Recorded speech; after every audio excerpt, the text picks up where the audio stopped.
Mais de quoi finalement Jésus nous parle-t-il quand il décrit l'univers de la bergerie de son époque? Regardez avec moi comment il met en scène son illustration. La bergerie face à un monde de violence. Lorsque Jésus s'adresse à sa génération, il ne leur parle pas d'un monde idéalisé, fait de paysages alpins, de troupeaux s'abreuvant près d'un torrent apaisé, telle une carte postale de Suisse ou d'Autriche. Il plante un décor hyper réaliste où s'affrontent deux réalités contraires. La bergerie, d'une part, et le monde qui l'entoure, d'autre part. Et la bergerie dont nous parle Jésus campe au milieu de ce monde-là, un monde de violence. D'un côté, une bergerie où tout a été prévu pour le bien-être du troupeau, un abri sécurisé des prédateurs, une chaleur partagée durant les nuits froides, des pâturages à portée de main, et surtout, une porte et un gardien.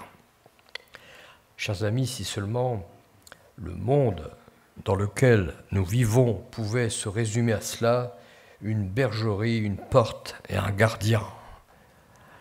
Si quelqu'un entre par moi, nous dit le Seigneur, il sera sauvé, il entrera, il sortira, il trouvera des pâturages, tout va bien. Le berger se présente à nous comme étant notre unique source de salut, mais à l'extérieur de cette bergerie, tout est différent. C'est comme le jour et la nuit. Jésus nous montre des voleurs, des brigands qui volent, qui étranglent, un loup qui disperse le troupeau pour le seul plaisir de tuer. Voyez cette violence que Jésus nous décrit ici. Et c'est pourtant le présent vécu tel quel à l'époque de Jésus dans cette terre d'Israël. Alors certains diront, c'est encore pire aujourd'hui. Mais en fait, Jésus, dans son illustration, n'a rien d'un observateur candide. Il n'ignore rien de la terreur qui peut surgir à chaque instant, au moindre sursaut de l'actualité de son époque. Il sait que la foi et la violence s'entrechoquent depuis la nuit des temps. La bergerie de Jésus est un lieu où son troupeau peut y trouver la paix intérieure et la sécurité, à condition bien sûr que le berger reste toujours avec son troupeau dans cette bergerie. L'image de la bergerie ne nous renvoie-t-elle pas à l'image de l'Église? L'Église de Christ, et au-delà de nos murs, l'Église universelle, mais aussi notre propre Église ici même, où nous venons nous ressourcer ce matin.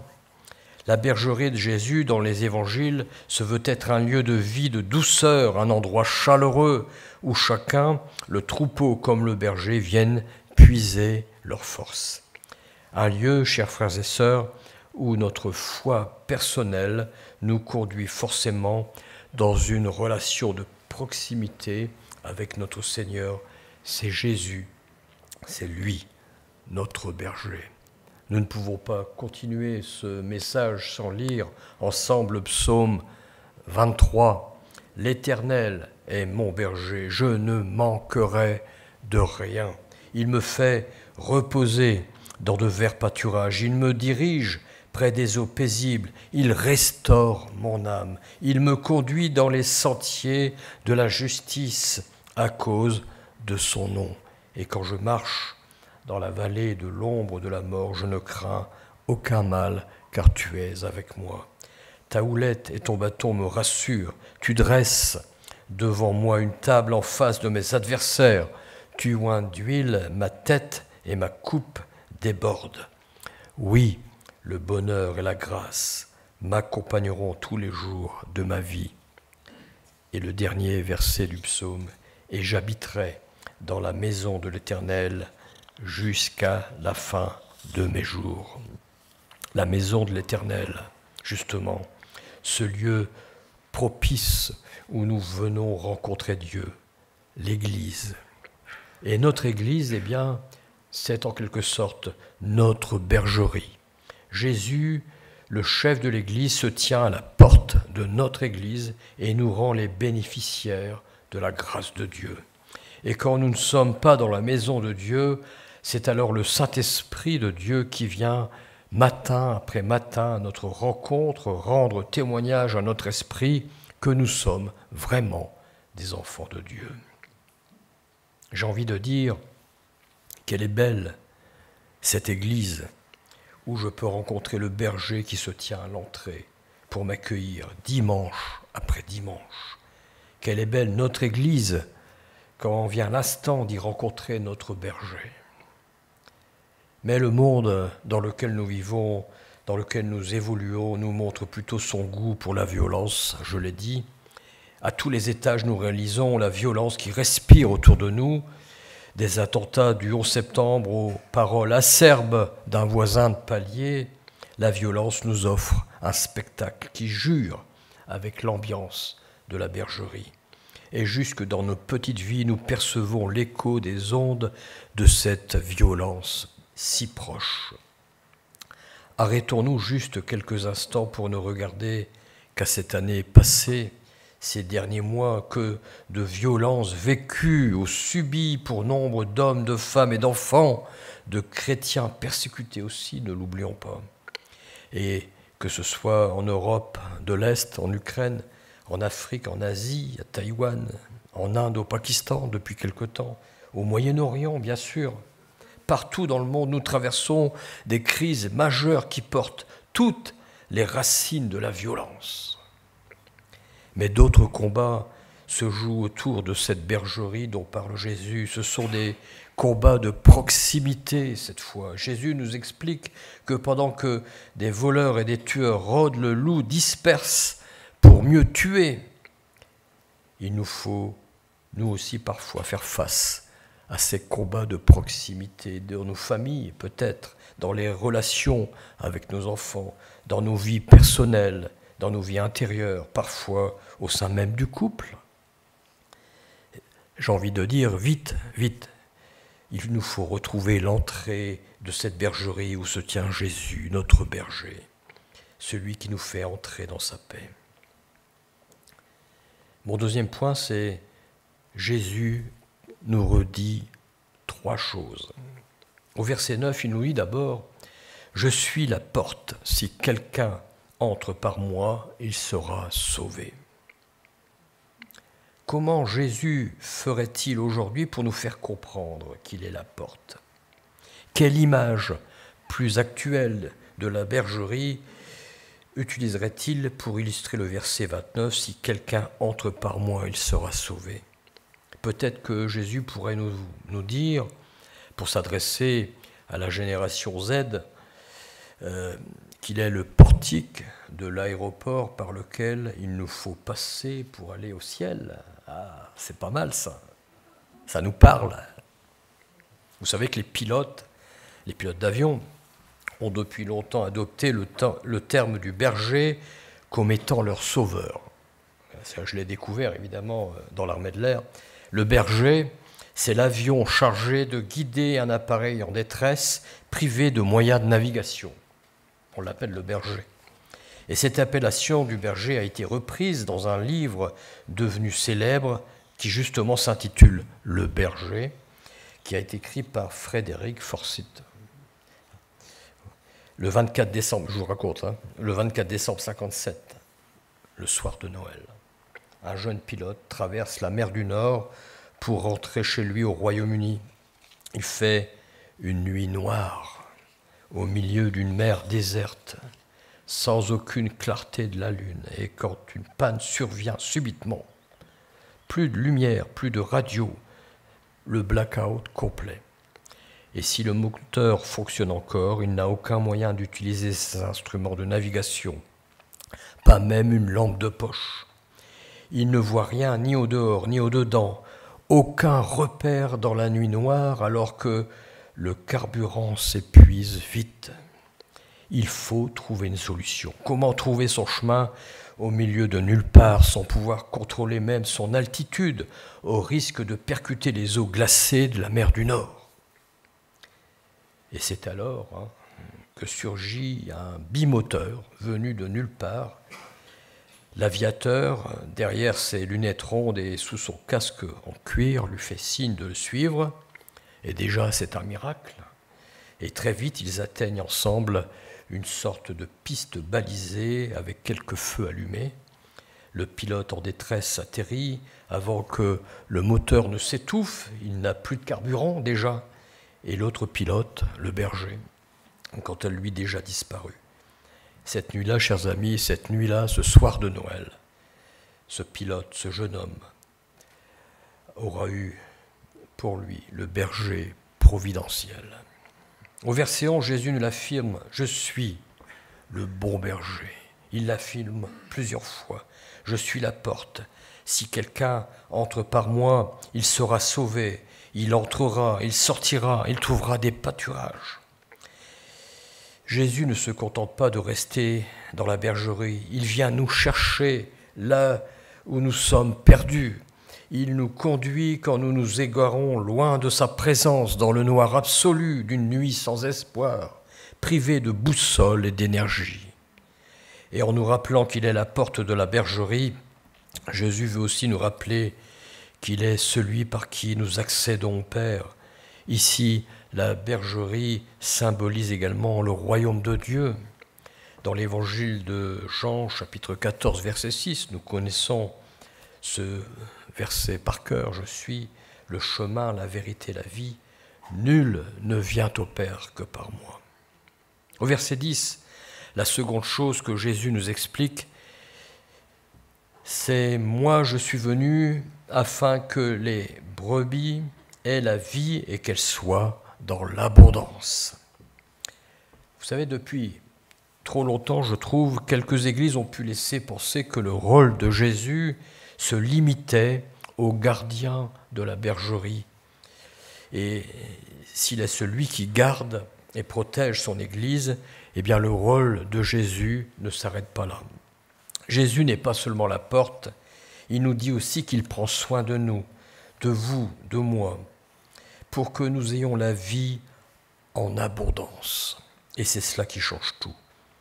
Nous avons tous entendu d'excellents messages d'édification sur le thème du berger, de la manière dont il prend soin de son troupeau en toutes circonstances, par tous les temps, de jour comme de nuit. Et j'attire votre attention sur ce verset 5 du psaume 23 que nous avons lu. Le psalmiste nous décrit le soin particulier que Dieu, tel un berger, apporte à son serviteur. Il dit « Tu oins d'huile ma tête ».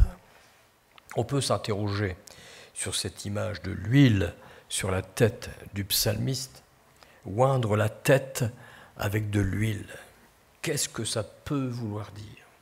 Alors bien sûr, j'ai fait des recherches, vous pensez bien.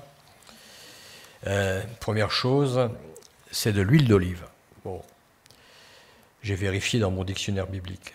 Alors plus sérieusement, bien sûr, les moutons doivent faire face à de nombreuses agressions, des épines dont ils essaient de se défaire, des mouches qui les agressent en pondant leurs œufs dans les narines. Pas terrible. Des œufs qui deviennent ensuite des vers et qui poussent l'animal à se cogner la tête contre un rocher. Les oreilles et les yeux sont également sensibles à tous ces insectes qui les tourmentent. Et c'est là qu'intervient le berger. Il oint d'huile la tête entière qui ainsi protège l'animal. Le troupeau retrouve enfin le repos et la paix. Le berger a prodigué les soins qu'il fallait. Et notre berger, à nous, c'est Jésus. Voulons-nous laisser Jésus prendre soin de nous? Les brebis de l'Évangile sont réputées pour leur docilité, leur soumission au maître du troupeau. Qu'en est-il de nous? Je suis venu, nous dit Jésus, afin que les brebis aient la vie et qu'elles soient dans l'abondance. Le berger va plus loin que le gardien, nous explique Jésus. Il prend l'agneau dans ses bras. Et chose extraordinaire, l'agneau n'a plus peur. Il se blottit naturellement contre son berger. Pour lui, c'est une évidence. Le berger seul est son unique protecteur. Et notre berger à nous, c'est Jésus. Je suis le bon berger. Il va plus loin au verset 11.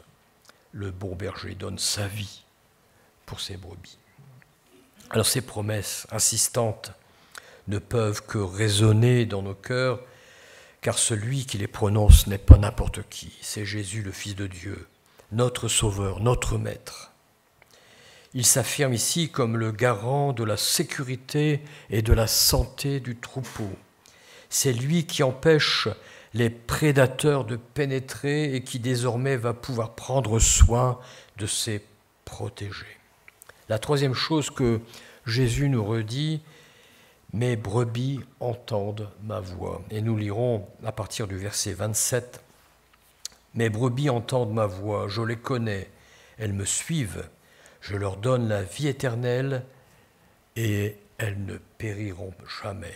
Et personne ne les ravira de ma main. Mon Père qui me les a donnés est plus grand que tous et personne ne peut les ravir de la main de mon Père. Moi et le Père, nous sommes un. » Arrêtons-nous sur cette phrase. « Mes brebis entendent ma voix ». Vous savez, depuis que je suis devenu complètement sourd, dès qu'il y a un mot comme « entendre » ou tout ce qui fait allusion à l'audition me fait dresser l'oreille, sans jeu de mots. Et dorénavant, parce que justement le bruit qui m'environne est devenu numérique ou mécanique, dès qu'il y a du bruit, même petit, qui résonne, ça, pour moi, c'est du vacarme. Alors, on revient d'une semaine avec nos petits-enfants, c'était très compliqué. Je ne supporte plus le bruit. Mais finalement, est-ce que nous ne vivons pas dans un monde qui déborde de bruit, tant les voix se multiplient quand plus personne ne sait vraiment qui écouter ou quoi écouter. Un monde bruyant, un monde confus, où chacun se semble livré à lui-même. Un monde qui soupçonne toute autorité, qui doute de tout engagement. Un monde qui ne croit plus aux promesses éternelles pour mieux s'égarer dans le bruit, fuyant l'écoute, ne sachant plus à qui se vouer, à qui se confier, à qui ouvrir son cœur.